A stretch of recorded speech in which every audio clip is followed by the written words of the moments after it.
if he can keep his quarterback healthy, Calvin Johnson's going to put up numbers that just, well, I think will boggle the mind. And it's just a matter if he stays healthy as well. Yeah. But if they can keep that offense healthy, look out. Yeah, he just needs consistency around him, and he needs to be himself and his environment. It needs to stay consistent, and then Calvin Johnson will be number one. Well, last year, I don't know how many games Stafford missed. He was playing with backup quarterbacks. Yeah.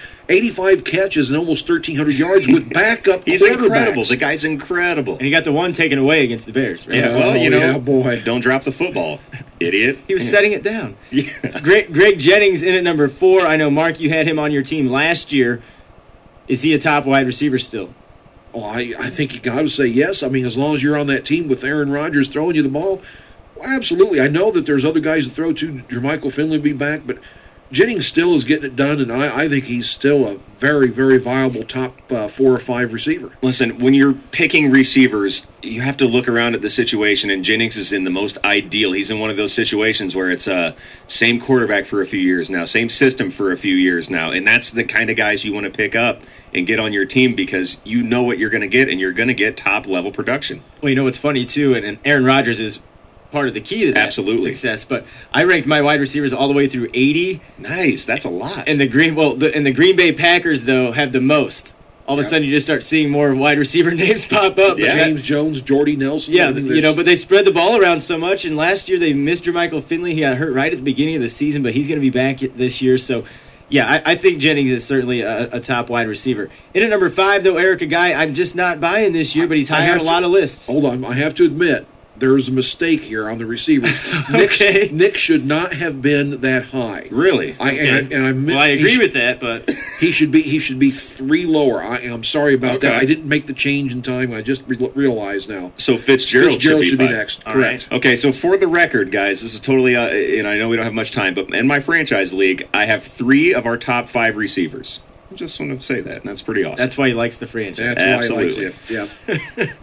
Well, why do you not like Hakeem Nicks? I'm staying away from Giants this year altogether. I just am. Hakeem Nicks played 13 games last season, I believe.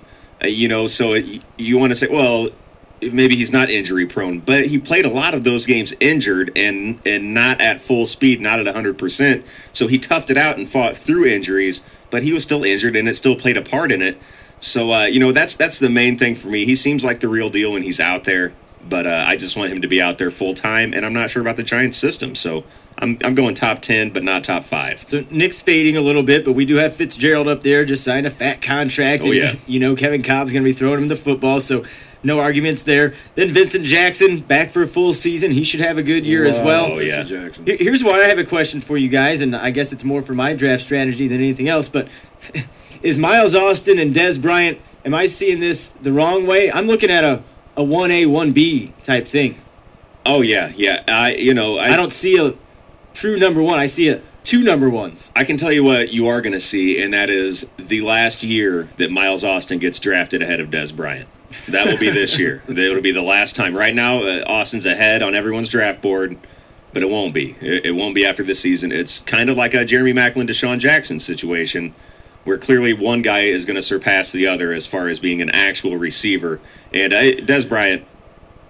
Well, let's talk. We could actually go 1A, 1B, 1C. Throw Witten in there. 82 receptions. Absolutely. Yeah. That's why I'm so high on Romo. Look what he's got to throw to, and then Adam likes Felix Jones as a running back. Wow. And Felix can catch balls out of the backfield as good as anyone. Tony Romo all day. And you guys know me. What's been my draft strategy for the past 10 years? You can never have too many Cowboys. Wide receivers. Wide receivers. That too, but that can't happen. That can't happen this year. Okay. But yeah, I love wide receivers. I love me some me. There's no more T.O. in the draft. I mean, you could take him late if you really want to. Yeah, if you want to. And I might still. But my new T.O. is this Dez Bryant kid. I might draft him before Miles Austin this year, Eric. You're saying this could be the last time around, but for me, I got him up there pretty high. Well, you should. Sure. I mean, you should. And Miles Austin's still going to be just fine. He'll still be a guy you can plug in, but yeah, Dez Bryant's going to take over this year, I think. He's going to be a stud. There's no doubt about that. All right, Mike Wallace, kind of a breakout year last year. We have him up here in the top 10 now. What do you think? A bigger and better year even? Oh, yeah. Yeah, I have him number 7 on my personal list, and Mike Wallace is, he's going to be Roethlisberger's favorite deep threat, and I think Pittsburgh is going to throw the ball around quite a bit. Look at his yards per catch. It's unbelievable. It's like 20. Yards. Yeah. 21 yards. The guy's a flat-out burner, and Roethlisberger... Double-digit touchdowns, correct? You just got to love Wallace. I think he's just going to continue 68 catches. I can see him improving that by a good 10 to 15. Again, follow the formula. Young receiver, good system, familiar system. Every year his stats are increasing. That's the formula for big-time player. Get Mike Wallace. Then rounding out the top 10, we have Reggie Wayne, who's been up there for the past several years. But as we alluded to earlier in the show, in a PPR league, Austin Collie actually put up more fantasy points last year than Reggie Wayne. Is he still a top 10 wide receiver? Barely. I mean, I like Reggie Wayne, but he's not the deep threat he was 4 or 5 years ago. There's other guys that Manning can pass to. Also, you have taken the Manning health situation, which we've already brought up. Wayne's still a top 10 guy, but I think he's starting to fade on that. Yeah, he's dropping off gradually every year. And this year, I'm thinking we might see significant drop off from Reggie Wayne, like a pump the brakes kind of drop off, especially if Peyton's there. That's what I'm saying. We're not there. Yeah, we're not there. Yeah, this is a year to really keep an eye on Reggie Wayne. If you're in a keeper league and he's always been one of your guys, this might be his swan song for you. All right. Well, there's our top 10. We do need to talk about the tight ends, and we only have a few more minutes left. But give me a couple of sleeper wide receivers, guys. Our guest Jim Day already alluded to. Maybe stay away from Debo so early in the draft. Who do you guys like? Anquan Bolden. Mainly because Lee Evans is now there. Lee Evans is going to take the safeties and the corners and do the deep thing and allow Bolden to do what he does best. The under routes, catches everything. He's not going to have to be dependent upon being the number one guy.